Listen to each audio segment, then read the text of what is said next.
Recently, I've been quite obsessed with Brighter Shores, the new MMO made by the Gower brothers who originally made RuneScape, and it's attempting to recapture my childhood. Sure, it has its fair share of issues, and its design is quite divisive, but it's an early access game, so it's pretty fun to see the game evolve. That said, it was so distracting that I almost forgot about what's going on in the Darker Shores. Get it? Black Shores? Darker Shores? You know, coming from the Brighter Shores? Never mind. Anyway, what's going on with Wuthering Waves? Looks like this is a filler patch. Makes sense since there's no new region or whatnot. Sure, Camellia's out, but beyond that, looks like there's not a lot to talk about here.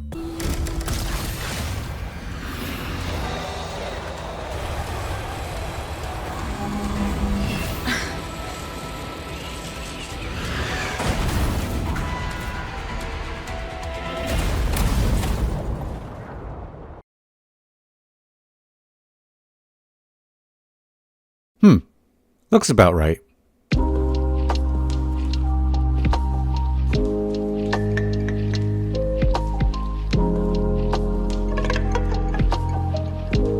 So here's the main attraction to version 1.4's update, and that's the Somme Noir quest.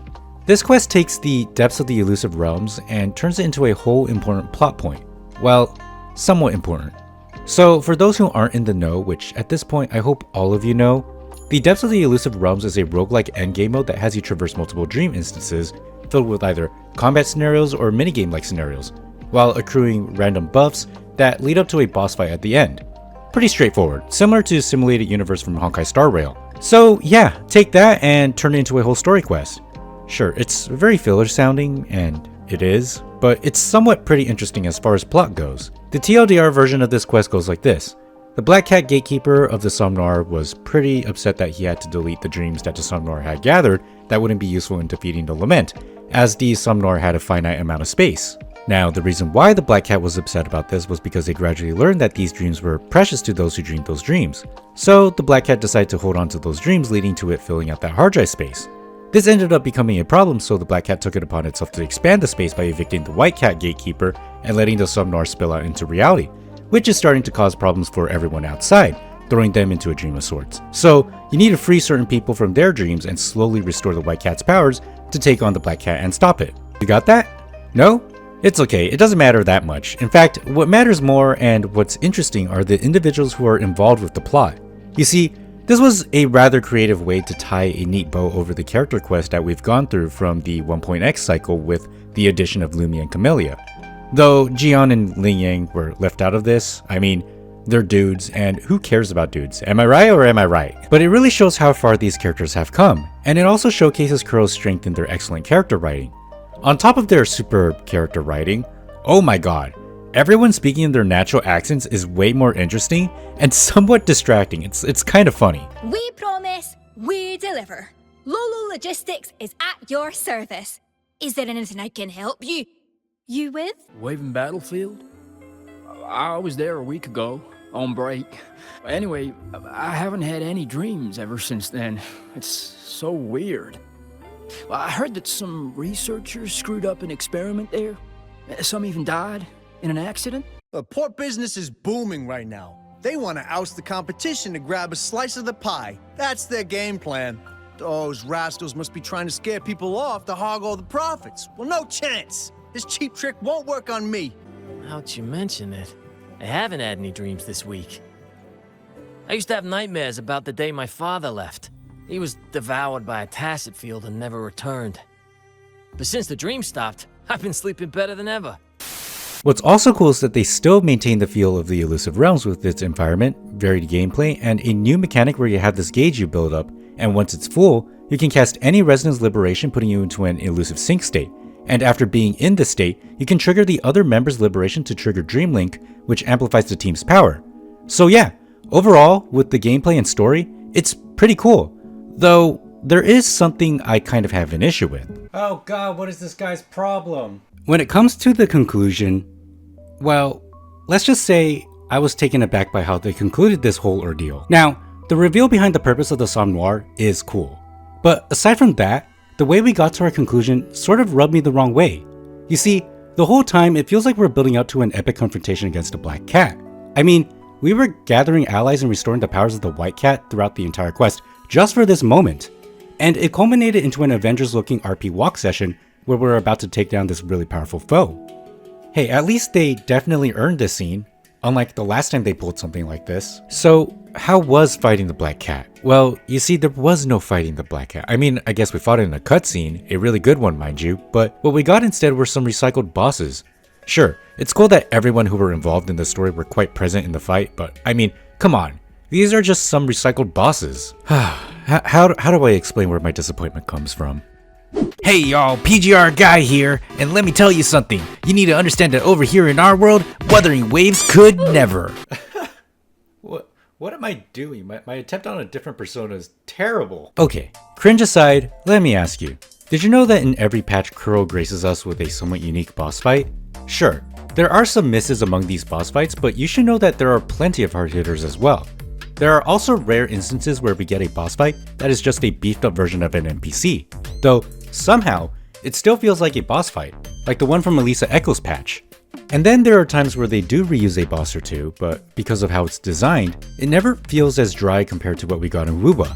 And even so, those are some very small and very specific exceptions. Besides, when it comes to returning bosses, I mean, they gave one of the oldest boss fights in PGR Iron Maiden a new coat of paint, and look at her now. Point is, every single patch, we get a new boss and it is fire.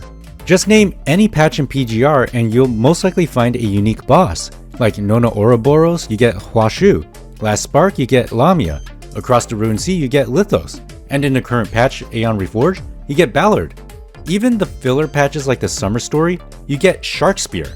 At this point, we're accumulating a large library of bosses we can fight, which is always fun to go back to and test your mastery with your different characters. Hell, I would even consider Aeon Reforged as a filler patch despite its heavy lore implications, as I'm not that much into Watanabe and the Forsaken faction. And as much as Noctis is being reused, in a very unique way mind you, he's quickly followed up by the boss fight for the patch, Ballard. And that fight was the most testosterone-filled fight I have ever seen. It makes Scar's fight look like a fight between twinks. Yeah, Wuthering Waves could never. So, going back to Wuba, I was hoping for some really sick boss fight with the cat, or something new. So, I was a little let down that this was what we got. Sure, we got some cat laser beams, but really, that's it? Oh, okay, I think it's worth saying that the gank fight with the Crownless and the Dreamless was kind of fun. But still, really? Also, can we talk about the conclusion to this whole thing? So, it just so happens that the hard drive space of the Somme Noir is running out and they have to work out some kind of solution. Well, they got it covered. All they had to do was compress the dreams like a zip file and you're good to go. The problem is still ongoing, but the issue has been fixed for the most part. Now, you might be thinking that I'm speaking in an analogous way. I'm not. They literally said it. At this point, I'm convinced that Rover is some kind of IT support who smacks a computer rig and magically the computer starts working again. I mean, Rover was going about solving the crisis with the Tethys system in the last patch. And now in this patch, Rover is trying to resolve the space issue of the Somme Noir, since the Black Cat has been accumulating some spicy files in the hard drive. I'm not judging, but I'm sure there's a deeper reason why it wants to keep those dreams, if you catch my drift. That said, it's important to mention that after the whole main quest, you can find this conclusion that I'm talking about in the Elusive Realms game mode. Not only is it an end game mode, but it's also doubling as an epilogue for the main Somme Noir quest. That's pretty cool if you ask me, but as far as the game mode itself goes, it's the same as always, but I think that touch of how it ties into the main quest we just did makes it somewhat engaging, with some sprinkles of additional interactions with other characters. On top of that, we have a limited time event where we throw ourselves into a combat instance that has us fight waves of enemies using the new Dreamlink mechanic with a specific set of characters. It's just some dumb fun, but it's worth noting that Crow is always out here trying to innovate on their combat.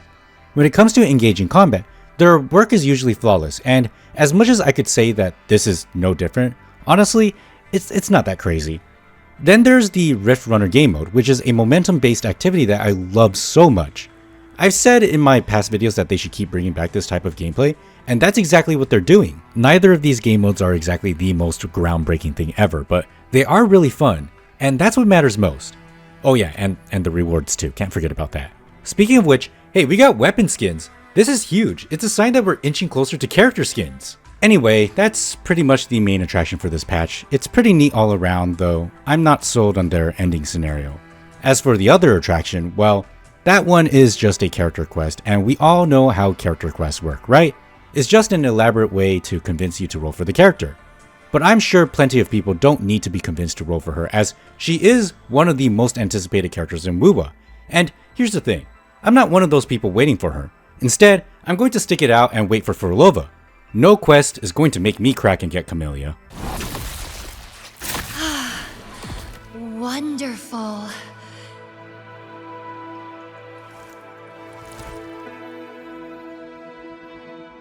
The way you fought really makes my heart race. Such power, such vitality. I wish I were the one dancing this deadly, bloody, beautiful waltz with you.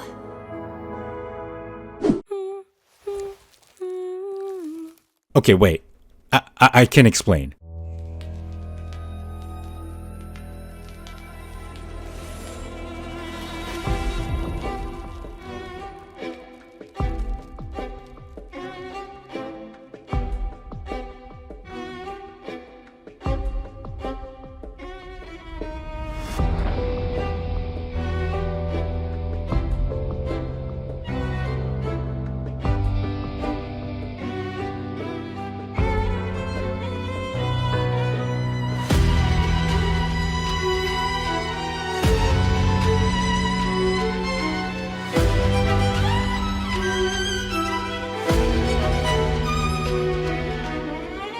Guys, this quest is too short.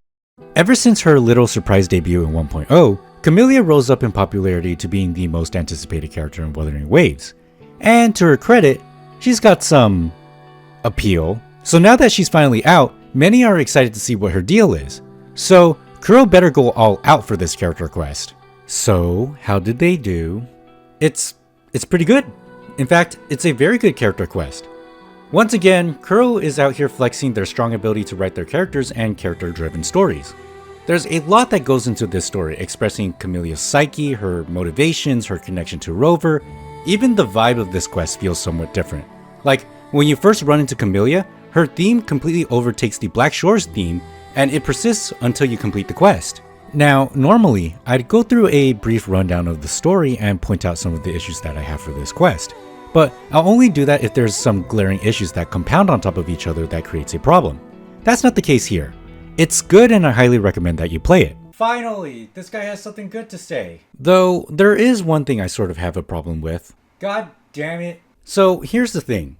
In the section where we get to traverse different timelines, we get to experience 3 instances of how we meet Camellia in the far past through Rover's perspective. All of them being intriguing and compelling. Especially this one where we get to see a more stable Camellia who sneaks into the Black Shores. And wow, this is a very different looking Camellia. And let me tell you, I think this version of her is way hotter than the one we have right now. So Kuro, please give us skins, please! Also, a bit of a side note, but what's the deal with Rover rizzing everyone she meets just by existing? Like, there's already Yang Yang, and this time we're constantly getting teased with us getting so close to making out with Camellia. God, I'm getting flashbacks to when Shorekeeper kept saying this. Wherever you venture, be it Huanglong or Rinasita, I will always be here, waiting. Rest assured, I shall always be by your side, to assist you as before. Go ahead. I am always with you. I'll stand by you until the very end of this journey. No matter how far you go, I will always be here, watching over you. I know, I get it. Anyway, got a bit sidetracked here. Back to the original point about the timeline section.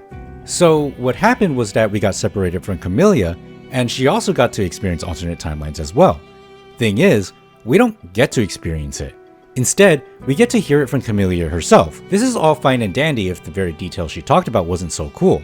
Problem is, all of it was so cool that I wanted to experience it myself. On top of that, if we got to experience what she had experienced through her perspective, the resolution at the end of this quest would hit harder. After all, this is her journey, and it's also her character quest. It was weird because a part of me felt like I got cheated out of something that could be so much cooler. It's like having the Promised Neverland Season 2 ending experience. If you don't know what that is, good for you, don't worry about it. But yeah, all that she's experienced is summed up in a PowerPoint presentation. And again, remember, this is Camelia's character quest. And you know what sucks? It's the fact that they actually did dual perspectives before in Wuthering Waves. It's in the Changli quest. This could have been perfect for the Camellia quest. Wuthering Waves has the advantage of utilizing its fully 3D space to tell a story beyond what a visual novel could ever do. Unfortunately, for instances like this, it feels like this kind of medium is underused. Sure, it's one thing where we experience everything through Rover's perspective, but come on, you can't just speedrun Camelia's. You can't tell me that you don't want to see Camellia join the Fraxidius and fight Rover. And no, I'm not talking about that wet noodle fight that we got in the Camellia section of the Somme Noir quest. I was thinking along the lines of Lucia Plume versus Crimson Weave Alpha kind of fight. Or actually, there's one closer to home, the Scar fight. That would have been so cool. Speaking of which, good god, the final boss fight. It's just a bird. Hey y'all, it's your boy PGR guy back at it again to tell you that Wuthering Waves could never. Okay, jokes aside, I think it would have been way cooler to have Camellia be a boss fight herself in her overclocked form. That would have been sick. The whole time we're being teased with some sort of clash between Camellia and Rover, but that's all it is, just getting teased. I'd even go a step further and say that during the darker timeline where Camellia overclocked, we could have had the opportunity to fight her then. There's so much we could have experienced, but in the end, we get a bird. Don't get me wrong, the story is solid, but honestly, the quest experience itself was quite lacking. But don't let that take away from how you view Camellia. She's still a great character, so much so that I was compelled enough to roll for her. Not to mention, her kit is nuts, and that ending is a cherry on top. Too bad we can't keep her in the world like how Shorekeeper stays. Some things never work out.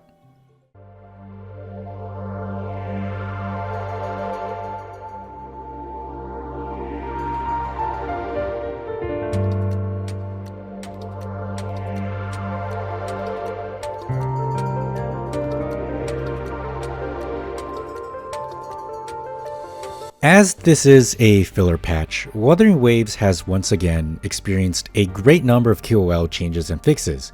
Just to name a few, we can teleport directly to the tacit fields and bosses, we can spend double the number of stamina, we have the step-by-step echo upgrade, and now we're able to see what stats are on the echoes we've obtained. All of these changes are what we've been asking for, and is what makes the community go, "Girl, listened!" And I'm pretty sure we're going to see more. Actually, we're already seeing more. I mean, we got weapon skins. Needless to say, Wuthering Waves is changing for the better. To be honest, besides the Somme Noir main quest and the Camellia character quest, there's not a lot to write home to. And I'm not sure how I feel about this. It's rather interesting how Kuro is approaching their patches. We go from big patch to filler patch, back to big patch, into a filler patch right after. It's almost as if the filler is an extension of the previous version. At the same time, even though I'm making this video during the first half of 1.4, I feel like I'm left wanting more, and not fulfilled with the experience I was provided. I have seen Kuro at their peak in PGR, and I want them to take Wuba there as well. And sure, PGR has had its fair share of issues in the past, and it took some time to get them to where it is now. Without a doubt, Wuthering Waves will also need to take some time to get there, which is why I'm always harsh. I want to see more than what we currently have because I feel like we have more in the current state of PGR. Is it unfair? A tad. Is it biased? Absolutely. But at the same time, Wuthering Waves has the advantage of learning from Kuro's other title. To that end, there's a lot more I want to see, whether it be features like loadouts or dummy training rooms. Better yet, I hope one day we can get to the point where we get some unique bosses every patch like PGR, even when it's a filler patch. This would make Wuthering Waves stand out beyond its competition. After all, in my opinion, the boss designs in PGR have no competition in the gacha space. But you can see where my frustrations come from. Kuro set the bar themselves. I'm only basing it off of what they've done previously in their last title. That means that even from a filler patch, I want there to be something more than a story they can slap onto the game with a sprinkle of lore. They can push it a bit further and make it more exciting than what it currently is.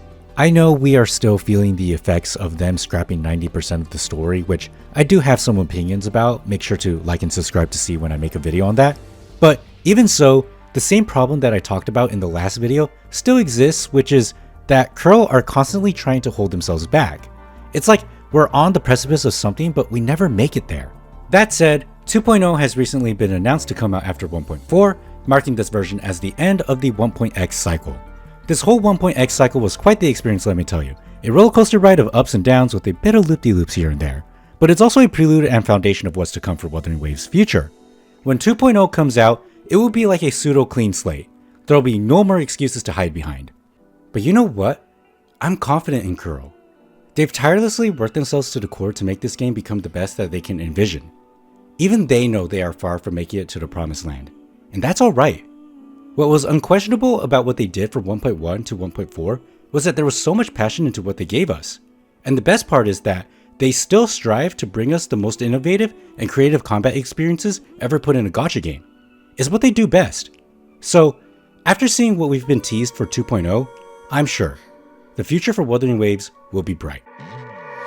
In that labyrinth of overgrowth, the paths are lined now with withered blooms.